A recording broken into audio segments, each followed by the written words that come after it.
All right, we're back at it again with the War of 1812. So this is our second of these five early American wars that we're going to be taking a brief look at. The War of 1812 starts in 1812, so there you go. Kind of self-explanatory there. This one, our special pull out. The other video that we've got for this one is one on the Star Spangled Banner. And so the Star Spangled Banner, our national anthem, actually comes out of the War of 1812. This one may be one that you don't know a ton about. It's not nearly as famous as the Revolutionary War that comes before it or the Civil War that'll come after it. But let's look at what's going on with this conflict. The opponent, again, is the British. Yes, kind of Revolutionary War round two. The leader is King George III, but King George III at this time was having some problems with his mental state, referred to sometimes as the Mad King. And so his son, the man who will eventually be King George IV, is going to step in, help a little bit as well. Like I said, this is sometimes referred to as the Second American Revolution. We've got 15,000 Americans that'll die as a result of fighting and disease in the War of 1812. The causes of the War of 1812 are impressment. Right, is kind of the big one. Now, let me tell you what impressment means. Basically, the idea the British had the best navy in the world at this point, and when people would desert or they needed more sailors, they would sometimes pull up beside merchant vehicles and impress people into service, which basically means they took them and said, "Hey, you're going to be in the British Navy now." When they do this to American citizens, though, basically what they're kind of saying in a roundabout way is, we don't think you can protect your own citizens, right? We can take them and make them serve in the British Navy. And so impressment for a lot of folks was almost this idea that we didn't have the respect that we were supposed to be getting around the world. And so this was a cause of great concern.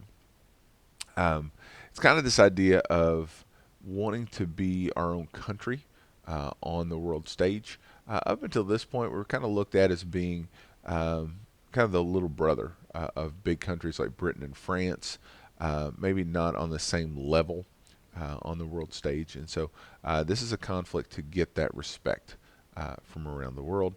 And it's also a little bit of a land grab. There are some different factions in the United States that want to take Canada from the British at the same time. So there are a lot of different reasons, none of them fantastic for going to war with Great Britain.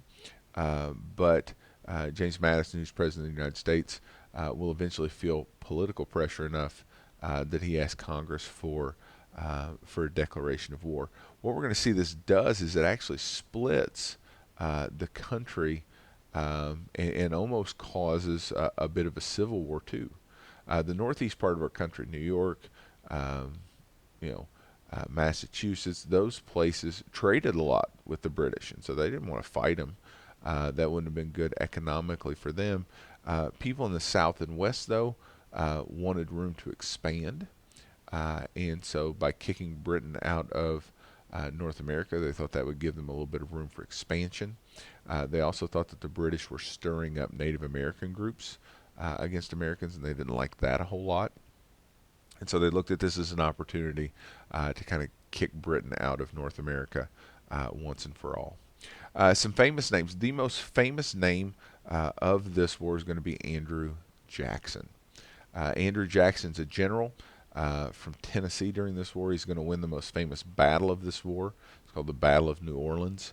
And it's where he makes his reputation that will eventually propel him a couple of decades later to be president of the United States. The two folks that you see up in the top right, that's James Madison and Dolly Madison, so our president and first lady during this conflict. And so obviously they've got a huge part to play. And then the guy at the bottom is a man named Francis Scott Key. Francis Scott Key will witness one of the battles of the War of 1812 from a British ship. He was a lawyer. He wasn't captured, but he was being held until the battle was over.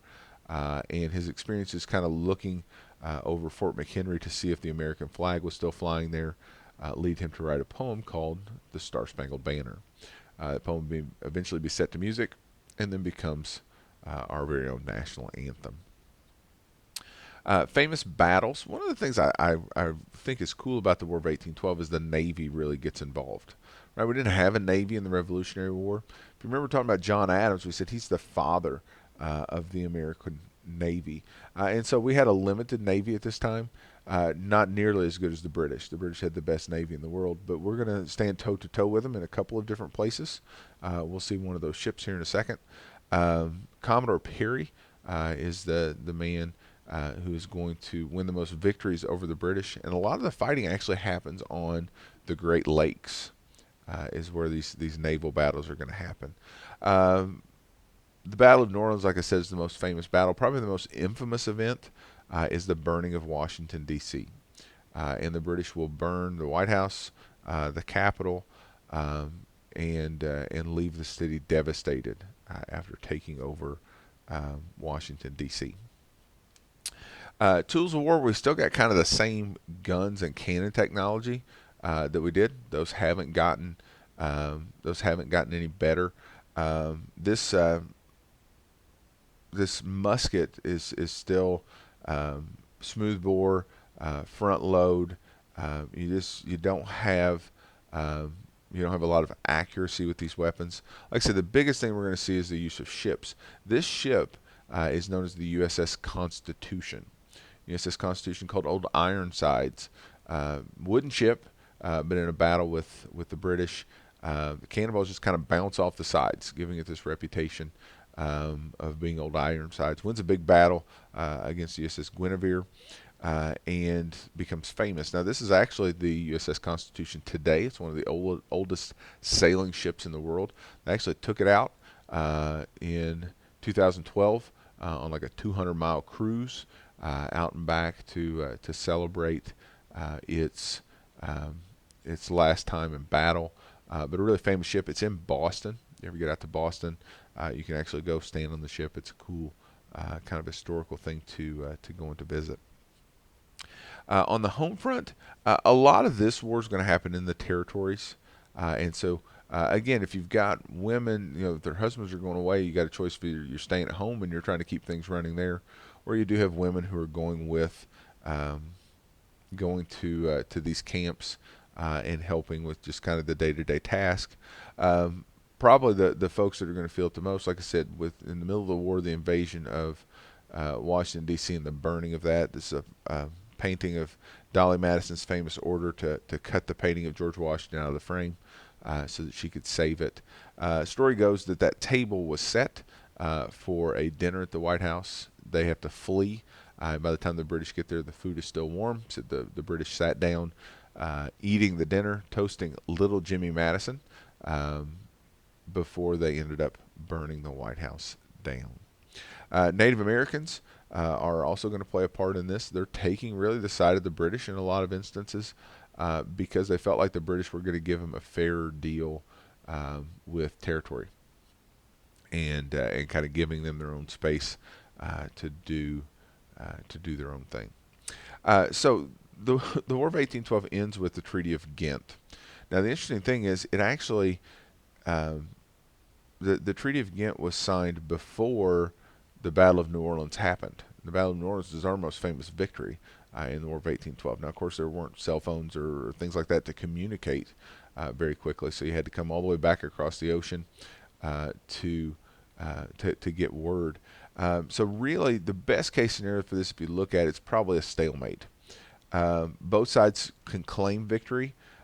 Canada apparently really likes to harp on this one about the victory they won in the War of 1812. Of course, they were under control of the British then. Because the Battle of New Orleans happens and it's such an amazing victory, the Americans feel really good about the way the war turned out. So it's hard to say winner or loser. The big thing here is going to be the equality that the United States is going to gain. We're kind of going to get a seat at the big kids table after this, and we're seen as being a power or a country on the same level as Britain and France. It's going to kick off in the United States the era of good feeling. If you remember, we talked about the era of good feeling. Be a time where there's only one political party. The Federalist Party will go away because they didn't support the War of 1812. And so for a while, you've got the Democratic Republicans who are just kind of running things. And so you didn't have kind of the political nastiness that we have in certain other areas of our history. And like I said, the biggest deal here is it's going to be a springboard for Andrew Jackson to later become President of the United States. So there's a little bit on the War of 1812. Like I said, go and check out our next video is one on the Star Spangled Banner, and I've got some great examples for you and some not so great examples for you of our national anthem being sung.